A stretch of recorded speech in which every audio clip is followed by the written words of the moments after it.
Hi friends, అందరికీ నమస్తే. Welcome to ఇడెక్ట్ ఫ్యాక్ట్స్. ఫ్రెండ్స్, ఈరోజు మనం ఏదైనా ఒక పనిలో విజయం సాధించకపోవడానికి గల కారణాలు ఏంటో తెలుసుకుందాం. ప్రతి ఒక్కరూ జీవితంలో గొప్ప స్థాయికి ఎదగాలనే అనుకుంటారు, కానీ అందరూ ఆ పొజిషన్కు చేరుకోలేరు.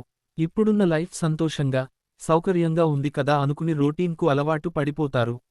ఆ కంఫర్ట్ జోన్ నుంచి బయటకు వచ్చేందుకు ఇష్టపడరు. పొద్దున లేచామా, ఇంట్లో పని చేసుకున్నామా, ఉద్యోగం చూసుకున్నామా, మళ్ళీ ఇంటికి వచ్చి పడుకున్నామా అన్నట్లుగానే కంటిన్యూ అయిపోతారు. కానీ ఆ కంఫర్ట్ జోన్ విడిచి సక్సెస్ కొట్టిన తోటివారిని చూశాక తామెందుకు ఇలా మిగిలిపోయామని గిల్టీ ఫీల్ అవుతారు. వారు పొందిన గౌరవాన్ని తాము ఎందుకు పొందలేదని బాధపడిపోతారు. అలాంటి బాధ మీకు కలగకుండా ఉండాలంటే మీ విజయాన్ని అడ్డుకుంటున్న కారణాలేవో తెలుసుకోవడం ఇంపార్టెంట్ అంటున్నారు నిపుణులు. అవేంటో కూడా సూచిస్తున్నారు. వాయిదా వేయడం. జీవితంలో చిన్న చిన్న అలవాట్లే మన లైఫ్ను నెక్స్ట్ లెవెల్లో నిలబెడతాయి. ముఖ్యంగా ఈరోజు పని ఈరోజే కంప్లీట్ చేసే అలవాటు మన సక్సెస్కు కారణం అవుతుందని చెప్తున్నారు నిపుణులు. మన జీవితంలో లక్ష్యాలను చేరుకునేందుకు ప్రణాళికాబద్ధంగా ముందుకు సాగాలి. దానికి అనుగుణంగా ఎప్పటికప్పుడు టాస్క్ పూర్తి చేస్తూనే ఉండాలి. అలా కాకుండా వాయిదా వేయడం, ఆలస్యం చేయడం వల్ల సమయం మించిపోతుంది. ఇన్ టైంలో వర్క్ కంప్లీట్ చేయలేక వెనుకబడిపోతారు. జీవితంలో ఫెయిల్ అయిపోతారు. క్రమశిక్షణ లేకపోవడం. విజయవంతం కావాలంటే కన్సిస్టెంట్ ఎఫర్ట్స్ పెట్టాలి. చేసిన తప్పుల నుంచి పాఠాలు నేర్చుకోవాలి. ఇలాంటి స్థిరమైన ప్రయత్నాలు లేకపోవడం స్కిల్ డెవలప్మెంట్ను అడ్డుకోవచ్చు. సరైన నైపుణ్యం పొందడంలో ఆలస్యం కావచ్చు.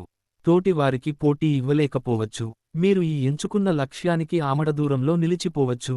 Negative mindset. తమ గురించి తాము నెగటివ్గా మాట్లాడుకోవడం, తమ నైపుణ్యం గురించి అనుమానం పెంచుకోవడం, నీ జీవితం ఇంతే అని సెల్ఫ్ కంప్లెయిన్ చేసుకోవడం కాన్ఫిడెన్స్ను దెబ్బతీస్తుంది.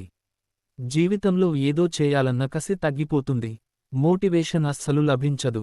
ఇలాంటి నెగటివ్ మైండ్ సెట్ చేసే పనిని అడ్డుకుంటుంది, ఎదగనివ్వకుండా చేస్తుంది. బాధ్యతలు గాలికే. జీవితంలో బాధ్యతలు లేకుండా గాలికి తిరిగేవాళ్లకు లైఫ్ సక్సెస్ రుచిని చూపించదు అంటున్నారు నిపుణులు. ఒక రెస్పాన్సిబిలిటీ తీసుకోకుండా సిగ్గుపడటం, మొహమటపడటం ఒక పని చేయనివ్వదు. తప్పు, ఒప్పు మధ్య డిఫరెన్స్ నేర్చుకునివ్వదు. ఈ అలవాటు ఎదుగుదలను అడ్డుకోవడంలో ఫస్ట్ ప్లేస్లో ఉంటుంది. టైం సెన్స్ అస్సలుండదు. సమయం మళ్లీ తిరిగిరాదని అందరికీ తెలుసు. అయినా టైం వేస్ట్ చేస్తుంటారు. అసలు పనులు వదిలేసి అవసరం లేని పనులపై ఫోకస్ చేస్తూ సమయం వృధా చేస్తుంటారు. లేదా వర్క్ పూర్తి చేయకుండా అసంపూర్తిగా వదిలేస్తారు. దీనివల్ల ప్రొడక్టివిటీ ఉండదు. కాబట్టి సక్సెస్ రాదు. ఫెయిల్యూర్ భయం. ఒక పనిలో ముందే ఎవరు ఎక్స్పర్ట్ అయి ఉండరు. చేయగా అదే వచ్చేస్తుంది. ఇది అందరికీ తెలిసిన విషయమే. కానీ చాలా మంది అసలు పని ప్రారంభించక ముందే మాకు రాదు కదా, ఎవరు ఏమనుకుంటారో, తమను తక్కువగా అంచనా వేస్తారేమో, అందరికన్నా తామే వెనుకబడి ఉన్నామేమో అని భయపడిపోతుంటారు. ఆ పని నేర్చుకునేందుకు ప్రయత్నించక ముందే ఫెయిల్యూర్ వస్తుందనే ఫియర్ ఉంటుంది. మొత్తానికి కొత్త అవకాశాలను స్వీకరించకుండా, ఎదగకుండా అలాగే ఉండిపోతారు. స్పష్టమైన లక్ష్యం లేక. రెండు పడవలపై ప్రయాణం ఎప్పటికీ తీరాన్ని చేర్చదని చెప్తుంటారు పెద్దలు. అందుకే స్పష్టమైన, నిర్దిష్టమైన లక్ష్యం ఏర్పాటు చేసుకుని ముందుకు సాగాలని సూచిస్తారు. అప్పుడే విజయతీరాలను చేరగలరని చెప్తుంటారు. అలా కాకుండా ఇది అంటూ ఫోకస్ లేకుండా మొక్కుబడిగా పనిచేస్తే టార్గెట్ రీచ్ అవడం కష్టం అంటున్నారు నిపుణులు. పట్టుదల సడలింపు. మీరు మీ విజయాన్ని ఆస్వాదించాలంటే పట్టుదలతో ముందుకు సాగాల్సిందే. ఈ క్రమంలో ఎన్ని ఫెయిల్యూర్స్ ఎదురైనా సరే పట్టువదలని విక్రమార్కుడిలా పోరాడాల్సిందే అంటున్నారు నిపుణులు. ఈ పయనంలో సవాళ్లు ఎదురవుతున్నాయని పట్టు వదిలేస్తే, ఆ లక్ష్యాన్ని సులభంగా వదులుకుంటే, విజయ దరహాసం మీ ముఖంపై ఎప్పటికీ వికసించదని హెచ్చరిస్తున్నారు ఎక్స్పర్ట్స్. ఆరోగ్యం ముఖ్యం.